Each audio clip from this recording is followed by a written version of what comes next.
எல்லாருக்கும் வாழ்க்கையில் ஒருத்தர் இருந்துடுவாங்க. அப்படி ஒரு பாசம் காற்ற கவனிச்சுக்கிற நம்ம மனசுக்குள்ள புயல் அடிக்கிற நேரத்தில் சின்ன தூறல் மாதிரி குளிர்ச்சி கொடுக்கறவங்க. எனக்கு அந்த சின்ன குளிர்ச்சியா வந்தவங்க தான் பக்கத்து வீட்டு ஆண்டி. அவளோட சிரிப்பு, அவளோட உரையாடல் நாளுக்கு நாள் எனக்கு புதுசா தோணுது. மனசுக்குள்ள சொல்ல முடியாத ஆசை, பயம், ஆனாலும் கவர்ச்சியோட நிறைந்த தருணங்கள். இந்த கதை என் வாழ்க்கையில நடந்த ரொமான்ஸ், நிஜமா நடந்த காதல் கதை.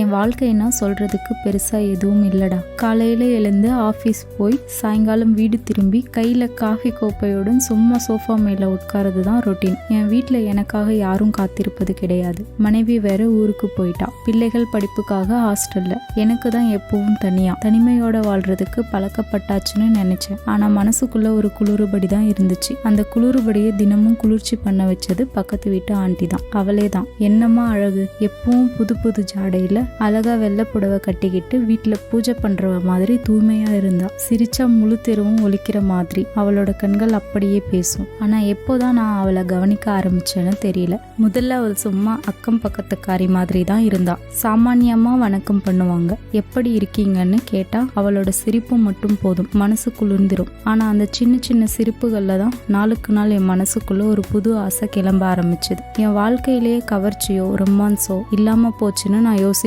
போது அவள் ஒரு சின்ன பார்வையிலே எனக்கு அந்த குறையை நிரப்ப ஆரம்பிச்சா. ஒரு நாள் நான் மாலையில வீட்டுக்கு வரும்போது அவள் கதவு முன்னாடி நின்னுட்டு மாலையிலே தண்ணீர் தெளிச்சிட்டு இருந்தா. அந்த காற்றோட வாசனை அவளோட மல்லிகைப்பூ வாசனையோட கலந்து என் மனசை ஏதோ ரொம்ப ஆழமா கவர்ந்துச்சு. அவள் என்னை பார்த்துட்டு வாங்கண்ணே, ஆபீஸ் டைம் எப்படி போச்சுன்னு கேட்டா. அந்த வாங்க அண்ணன்னு சொன்ன ஒவ்வொரு வார்த்தையிலும் எனக்கு தெரியல, ஆனா ஒரு ரொமான்ஸ் கலந்த பாசம் இருந்த மாதிரி தோணுச்சு. அப்பதான் அவளும் தனியா தானே இருக்கிறாளா, அவளோட வாழ்க்கை எப்படிதான் இருக்கும் எனக்கு கேள்வி எழுந்துச்சு. நான் அவளை பார்த்து ரொம்ப நாளா கவனிச்சேன். அவள் கணவனோட பழகுற விதம், அவளோட தனிமை, வீட்டுக்குள்ளே நடந்து கொள்வது எல்லாமே சும்மா ஒரு கதையா இருந்துச்சு. அவள் சோம்பல் பொழுதுகள்ல மாடி தெரஸ்ல உட்கார்ந்து பத்திரிகையை படிக்கிறத நான் என் ஜன்னல இருந்து பார்த்துக்கிட்டே இருப்பேன். அவள் புடவை அசையும் போது அந்த மென்மையான சத்தம் கூட என் காதுக்கு ஒரு மியூசிக்கா இருக்கும் போல தோணும். நான் அவளை பற்றி தான் யோசிச்சுக்கிட்டே இருப்பேன்னு தவிர மனசுக்குள்ள சொல்லிக்கொள்ள கூட யாரும் இல்லை. அந்த ஆசை, அந்த பாசம், அந்த கவர்ச்சி எல்லாம் நெஞ்சுக்குள்ள அடக்கிக்கிட்டே தினமும் அவ கூட சிரிப்பிலேயே வாழ்ந்தேன். ஒரு நாள் எனக்கு காய்ச்சல் வந்துச்சு.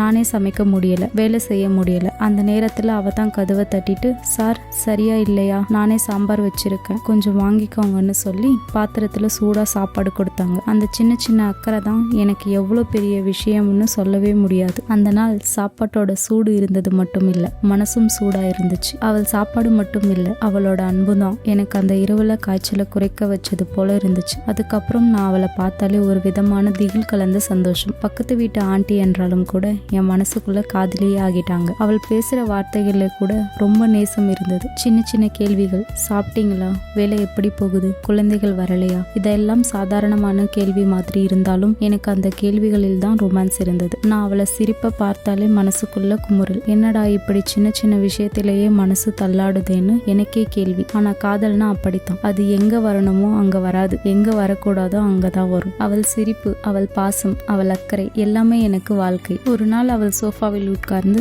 சாதாரணமா பேசிக்கிட்டு இருந்தப்போ அவள் கையை தொட்டு விட்டேன். அது சின்ன தவறா இல்லை, ஆனா அந்த ஒரு வினாடியில் என்னோட உடம்புல முழுக்க மின்னல் ஓடிய மாதிரி. அவளும் எதுவும் சொல்லல, சிரிச்சுட்டே இருந்தா. அந்த சிரிப்பு தான் எனக்கு சிக்னல். அந்த நாளிலிருந்து நான் தெரிஞ்சுக்கிட்டேன், அவளும் தனியா தான் அவள் காதலை தேடிக்கொண்டிருந்தாள். அந்த நாளிலிருந்து அவளை பார்த்தாலே எனக்குள் ஒரு விதமான துடிப்பு. எங்க மனசும் சொல்லல, வாயும் சொல்லல, ஆனா அந்த கண்கள் மட்டும் பேசிட்டு இருந்துச்சு. ஒரு மாலை, மின்சாரம் போயிருச்சு. தெருவெல்லாம் இருட்டு, காற்று கத்திக்கிட்டு இருந்துச்சு. நான் வீட்டுக்குள்ள ஜன்னல் பக்கம் நின்னேன். அவள் வீட்டு முன்பக்கத்து விளக்குல அவள் நின்று மல்லிகைப்பூ கழுத்துல கட்டிட்டு இருந்தா. அந்த ஒளியோட கலந்த அவள் முகம், அப்போ நான் சத்தியமா நம்பினேன், தேவதை தான், அவளை மாதிரி தான் இருப்பாங்கன்னு. நான் உழுக்குன்னு ஜன்னல திறந்தேன். சின்ன சத்தம் கேட்டிருக்கும். அவள் முகம் என் பக்கம் திரும்பி சிரிச்சா. அந்த சிரிப்பு என் வாழ்நாளில மறக்க முடியாத சிரிப்பு. இருட்டுல பயமா இருக்கான்னு கேட்டா. நான் சிரிச்சேன். உங்க சிரிப்பு இருக்கும்போது என்ன பயமான்ட்டேன்னு சொல்ல அவள் வீட்டு கதவு சும்மா திறந்தது. அவள் உள்ளே போனா. ஆனா என் மனசு அங்கேயே நின்னுட்டு இருந்தது. அடுத்த நாளே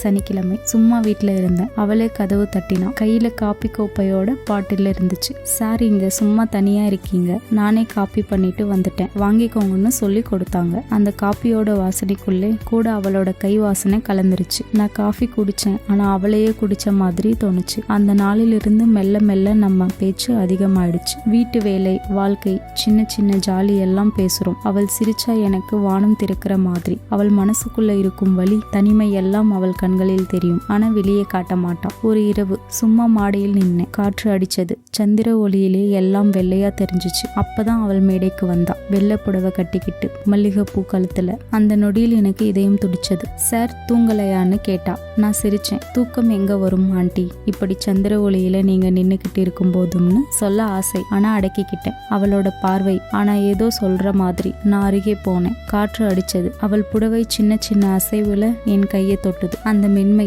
என் உடம்புல முழுக்க அலையா கிளம்புச்சு. நான் கேட்டேன், உங்க வாழ்க்கையில உங்களுக்கு நெகிழ்ச்சி தருதா ஆண்டி? அவள் சிரிச்சா. ஆனா அந்த சிரிப்புக்குள்ள வலி இருந்துச்சு. அது என்ன சார், வாழ்க்கைனா சும்மா போகிறது தான். ஆனா சில சமயம் மனசு யாரோடையாவது பகிர்ந்து பேசணும் போல தோணும். அந்த வார்த்தை எனக்கு சிக்னல். நான் அவள் கையை தொட்டேன். அவளும் கையை எடுத்து கொள்ளல. அங்கேயே நின்று சந்திர ஒளியிலே காற்றோட சத்தத்துல நம்ம இருவரோட சுவாசம் மட்டும் கேட்டது. அந்த தருணம் சொல்லவே முடியாத ரொமான்ஸ். அவள் கை என் கையிலே சூடா இருந்தது. அந்த சூடே எனக்கு வாழ்க்கை. அந்த இரவுல நான் புரிஞ்சுக்கிட்டேன், அவள் பக்கத்து வீட்டு ஆண்டி மட்டும் இல்லை, அவள் தான் என் வாழ்க்கையோட காதலி. அந்த இரவு அவள் கையை நான் தொட்டபோது என்னோட மனசு நிறைய வருடங்களாக அடக்கிக்கிட்டு இருந்த தீ பிளந்தது. இது காதலா, கவர்ச்சியா, பாசமா என்னன்னு சொல்ல தெரியல. ஆனா ஒரு விஷயம் தெரியும், அவள் இல்லாமல் என் வாழ்க்கை வெறுமையா இருக்கும். மறந்து போன காதல் தான் இது. 30க்கு மேல வருடமா நான் என்னோட வாழ்க்கையில காதல் அப்படின்னு உணர்வை மறந்துட்டேன். மனைவி பிஸி, பிள்ளைகள் வேற திசை. நான் சும்மா ஒரு மிஷினரி மாதிரி வேலைக்காக தான் வாழ்ந்தேன். ஆனா அந்த மிஷினரிக்கு